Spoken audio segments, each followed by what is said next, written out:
चलो, बहुत बहुत स्वागत है आप सभी का एक बार फिर से गैलेक्सी टीचर्स क्लासेस के इस ऑनलाइन प्लेटफॉर्म पर, जहां हम सभी टीचिंग से रिलेटेड जितनी भी वैकेंसीज होती हैं उनकी तैयारी करते हैं, उनके प्रीवियस ईयर के क्वेश्चंस करते हैं। अभी हम लोग जोड़ दिए हुए हैं अगस्त में होने वाले सीटेट के एग्ज़ाम की, जो ऑफलाइन मोड में होगा, OMR बेस्ड होगा, उसी की तैयारी हम लोग कर रहे हैं। अभी सारी क्लासेस आपको प्रदान की जा रही हैं। इसके बाद कुछ प्रीवियस ईयर के क्वेश्चंस और कुछ संभावित प्रश्न हम लोगों के द्वारा भी जो तैयार किए जा रहे हैं वो आपको दिए जाएंगे। ठीक है, तो आज की क्लास में हम CDP में क्या पढ़ेंगे, उस टॉपिक का नाम हम लिखते हैं CDP बाई मी, मेरे द्वारा पढ़ाया जाता है। हिंदी की क्लास चल रही है, संस्कृत की क्लास चल रही है, इंग्लिश, EVS, मैथ्स भी बहुत जल्दी स्टार्ट होने वाली है। ठीक है, तो CDP में आज जिस टॉपिक को हम लोग पढ़ने वाले हैं उसका नाम है बाल केंद्रित एवं प्रगतिशील शिक्षा। बाल केंद्रित एवं प्रगतिशील शिक्षा। आपने देखा होगा यहां से एक प्रश्न, दो प्रश्न जरूर पूछा जाता है बाल केंद्रित एवं प्रगतिशील शिक्षा से। निश्चित रूप से आपसे 1 से 2 प्रश्न यहां से पूछा जाएगा। अब आप इसका जवाब दे पाते हो कि नहीं? इतने आसान प्रश्न होते हैं, इतने आसान प्रश्न होते हैं कि जिसको मैं बयां नहीं कर सकता, लेकिन इसके बावजूद भी आपके प्रश्न गलत हो जाते हैं। क्यों? क्योंकि आप कॉन्सेप्ट नहीं बनाए हुए हो, आपके अंदर अवधारणाएं विकसित नहीं हुई हैं। यदि इन शब्दों की बाल केंद्रित एक शब्द है प्रगतिशील शिक्षा, अगर इन दोनों शब्दों का मतलब आप समझ जाओ तो आपका कोई भी क्वेश्चन गलत होने वाला नहीं है। देखो, अगर मैं शुरुआत करूं क्लास की तो आपको सबसे पहले ये बताऊंगा कि सारा खेल इस बच्चे के बारे में है। एक छोटा सा बच्चा है जिसके बारे में पूरा खेल हमको समझना है, इसी को समझना है, इसी के बारे में पढ़ना है, इसी को कैसे विकसित किया जाए यही बात हमको समझनी होगी। ठीक है, क्योंकि हमने आपको बहुत पहले बताया था कि किसी भी परिवार का जो भविष्य होता है वो उस परिवार के बच्चों पर निर्भर करता है। किसी भी गांव का, शहर का भविष्य उस गांव के, शहर के बच्चों पर निर्भर करता है। ठीक उसी प्रकार किसी भी देश का भविष्य है ना, उसके बच्चों पर निर्भर करता है। यदि उन बच्चों को विकसित किया जाए, देखिए अगर मैं 2 शब्द लिखूं, एक शब्द लिखूं शिक्षा और एक शब्द लिखूं पैसा, है ना, रुपया या पैसा जो भी मैं लिख दूं एक समझाने के लिए, तो जो रुपया है ये हमारे आंतरिक वातावरण को परिपक्व नहीं कर सकता, मतलब हमारे आंतरिक जो दुनिया है उसे विकसित नहीं कर सकता। ये हमें कपड़े दिलवा सकता है, ये हमें जूते दिलवा सकता है, ये हमें घड़ी दिलवा सकता है, क्रीम, पाउडर, जो भी आप समझें वो दिलवा सकता है। लेकिन जो शिक्षा है वो हमारे आंतरिक मन को शुद्ध करती है, मतलब जो हमारी आंतरिक दुनिया है उसे विकसित करती है। जब तक हम अंदर से विकसित नहीं होते, अंदर से विकसित होने का मतलब जब तक हमारी सोच, जब तक हमारे विचार, है ना, जब तक हमारा चरित्र, जब तक हमारा व्यवहार अच्छा नहीं होता है, हम कितना भी अच्छा कपड़ा पहन लें, कितने भी अच्छे जूते पहन लें, उसका कोई मतलब नहीं होता है। तो बच्चे को शुरू से, बचपन से सबसे पहले आंतरिक रूप से विकसित करना है। उसके बाद एक शिक्षित व्यक्ति कभी भी बेरोजगार नहीं हो सकता, वो अपना भरण पोषण किसी न किसी तरीके से कोई ना कोई माध्यम ढूंढ ही लेता है। ठीक है, एक योजना चलाई गई बच्चों को पढ़ाने की, SSA, सर्व शिक्षा अभियान, है ना। इसको आपने पढ़ा भी होगा, समझा भी होगा कि सर्व शिक्षा अभियान क्यों चलाया गया, इसका उद्देश्य क्या था। सर्व शिक्षा अभियान के द्वारा ही, मैं यहां पे लिख दे रहा हूं, सर्व शिक्षा अभियान एक अभियान चलाया गया था। ठीक है, छोटे बच्चों को पढ़ाने के लिए, छोटे बच्चों को मतलब 6 से लेकर के 14 वर्ष तक के बच्चों को पढ़ाने के लिए, इट मींस कम से कम बच्चों में प्राथमिक स्तर पर तो शिक्षा होनी ही चाहिए। इसके लिए सर्व शिक्षा अभियान चलाया गया।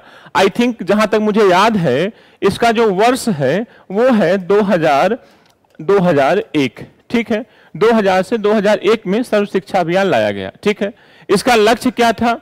2010 तक ओहो, ठीक है, 2010 तक सभी बच्चों को प्राथमिक स्तर पर शिक्षा प्रदान करना था। ठीक है, इसके बाद मिड डे मील योजना आती है। तो ऐसा नहीं है कि सरकार ने पढ़ाने का प्रयास नहीं किया, सरकार के द्वारा शिक्षा देने का प्रयास नहीं किया गया। हाँ, एक कमी रह गई कि हमने नियम तो बनाए लेकिन उनको हम लागू नहीं कर पाए। जितना स्ट्रिक्टली, जितना मजबूती से उसे हमें अप्लाई करना था, लागू करना था, उसे हम नहीं कर पाए।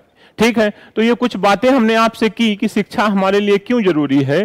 क्योंकि पैसे से किसी की सोच, पैसे से किसी के विचार, पैसे से किसी का चरित्र और पैसे से किसी का व्यवहार नहीं बदला जा सकता है। ये बाय द एजुकेशन ही आप अपने बिहेवियर को, आप अपने कैरेक्टर को, आप अपनी थिंकिंग को डेवलप कर सकते हैं। इसलिए शिक्षा बच्चों के जीवन में जरूरी है। ठीक है, इतनी बात आपको समझ में आई। अब मैं आगे बढ़ता हूं, मैं आपको समझाता हूं कि बाल केंद्रित शिक्षा का मतलब क्या है। देखो, पुराने समय में जो शिक्षा होती थी वहां पर गुरुओं का वर्चस्व होता था। जो गुरुजी लोग होते थे, जो टीचर्स होते थे, उनका वर्चस्व होता था। जो शिक्षा थी वो शिक्षक केंद्रित थी, बालक केंद्रित नहीं थी। ठीक है, स्टार्टिंग में जो शिक्षा थी हमारी वो कैसी थी? शिक्षक केंद्रित। ठीक, शिक्षक केंद्रित थी। अब शिक्षक केंद्रित होने की वजह से शिक्षक ही सब कुछ था, होल एंड सोल। जो उसने कहा वही सही है, उसकी आज्ञा का पालन करना एकदम निश्चित है, चाहे वो सही हो चाहे वो गलत हो। लेकिन आधुनिक समय में ये जो अवधारणा है वो चेंज हो जाती है। आधुनिक समय में बाल केंद्रित शिक्षा आती है। बाल केंद्रित शिक्षा को मैं 2 लाइन में आपको बताऊंगा और आप समझ जाएंगे कि मैं कहना क्या चाहता हूं।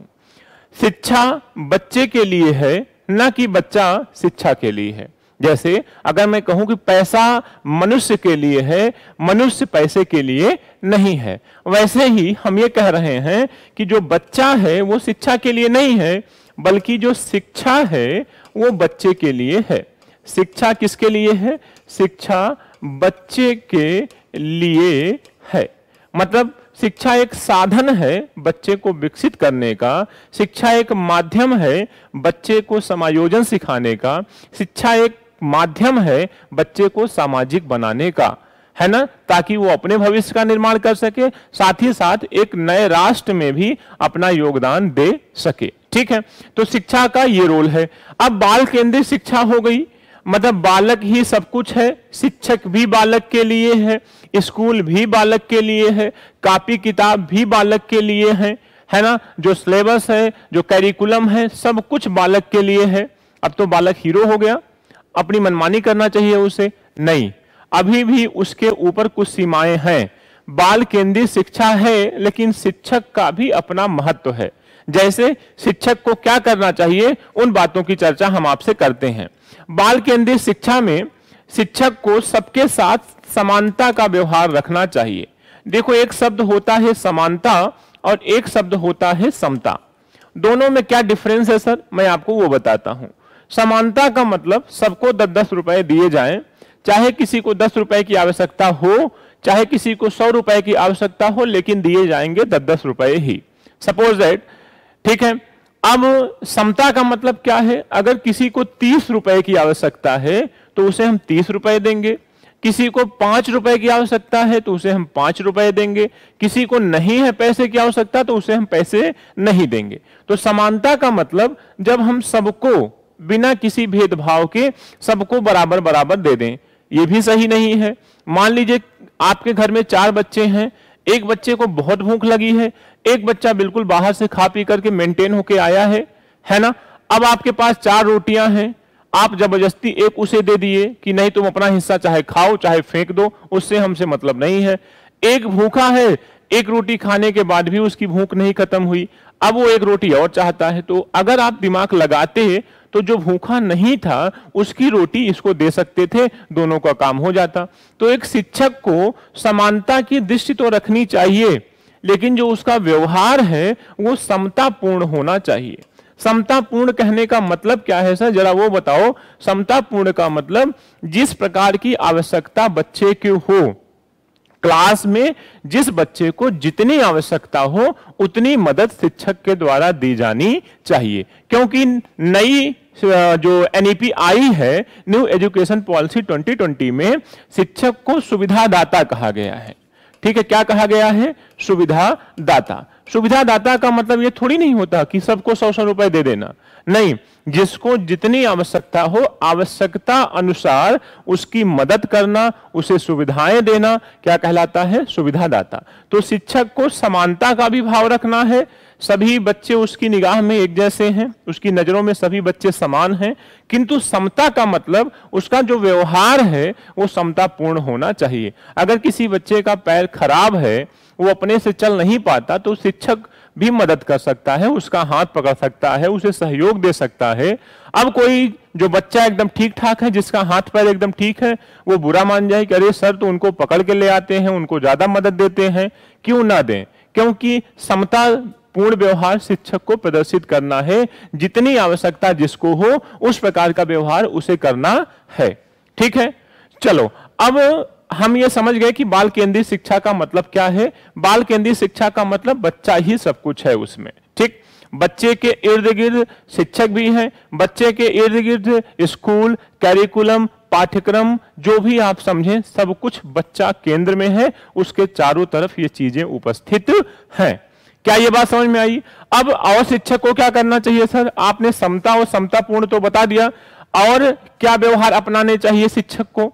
अब जो दूसरा व्यवहार है वो है स्वतंत्रता का व्यवहार या चयन का सिद्धांत। ठीक है, चाहे स्वतंत्रता का सिद्धांत कह लीजिए, चाहे चयन का सिद्धांत कह लीजिए। शिक्षक को क्लास में चयन का सिद्धांत फॉलो करना है। आज हम जाएंगे क्लास में और अपने बच्चों से पूछेंगे कि तुम लोग करना क्या चाहते हो? मौसम अच्छा है, हल्की बारिश हो रही है ना, धूप नहीं निकली है, क्या खेलना चाहते हो तुम लोग कि पढ़ना चाहते हो? इट मींस अनुशासन में रह करके उनको हम चयन का सिद्धांत फॉलो करेंगे, जो उनमें जिनकी रुचि जिनमें हो उस प्रकार के खेल या पढ़ाई उनके साथ हम करेंगे।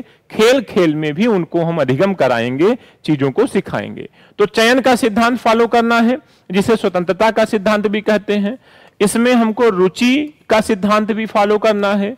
इसमें हमसे बाल केंद्रित शिक्षा में क्षमता का भी ख्याल रखना है। जिस हर उम्र की अपनी एक क्षमता होती है, हर उम्र की अपनी एक विशेषता होती है।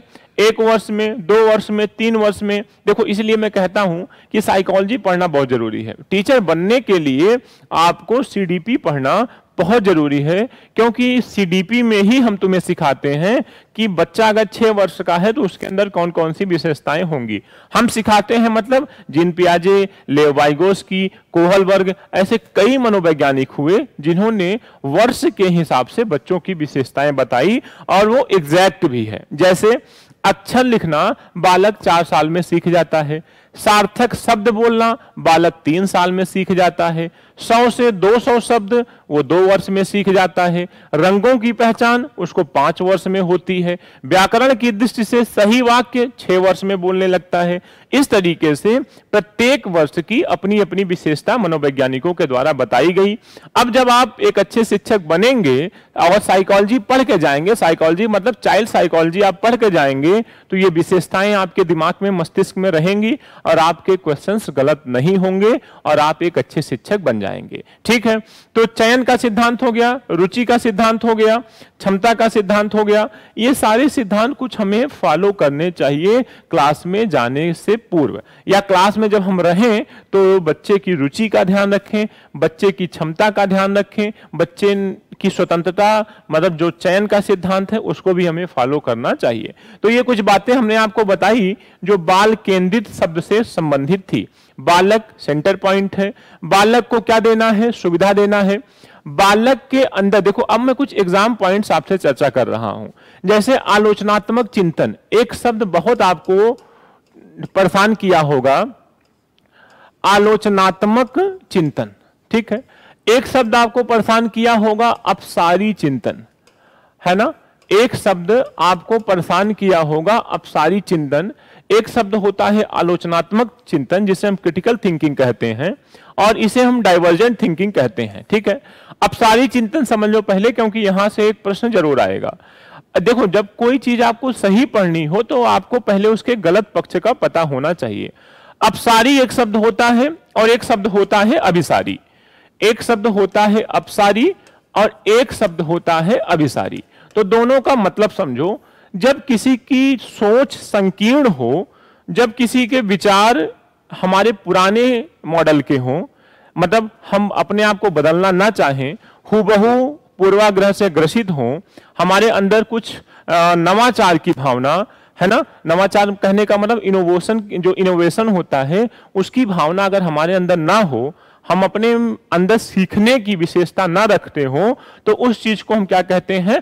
अभिसारी चिंतन। अभिसारी चिंतन का मतलब संकीर्ण सोच। ठीक है, अपसारी चिंतन का मतलब क्या है? इसी का उल्टा।